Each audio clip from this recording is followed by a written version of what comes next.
বিদেশ থেকে ভিক্ষা করে আমাকে আনতে হয়, আর এই চোরের দল আমার দুঃখী মানুষের সর্বনাশ করে বা লুটতরাজ করে খায়।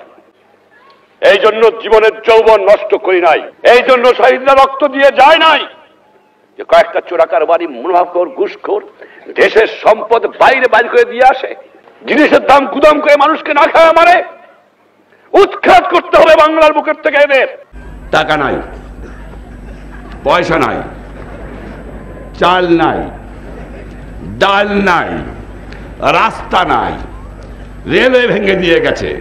আপনারা ভালো করে কাজ করেন, ঘুষ খাওয়াটা বন্ধ করেন, দুর্নীতি বন্ধ করেন। দেশে অন্ধ অন্ধ দুর্নীতি ভরে গেছে। আমি আশ্চর্য হয়ে যাই, যাও ভিক্ষা করে আনি, তাও চাটার গোষ্ঠী চাইতে খেয়ে ফেলায় দেয়, আমার গরিব পায় না।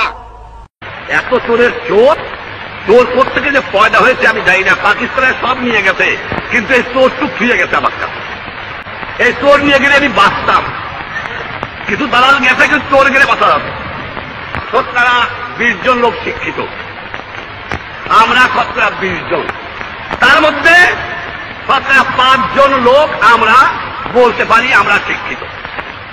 আজকে একটা কথা প্রশ্ন আমার, এই যে দুর্নীতির কথা বললাম, আমার কৃষক দুর্নীতিবাজ না, আমার শ্রমিক না, তা কে?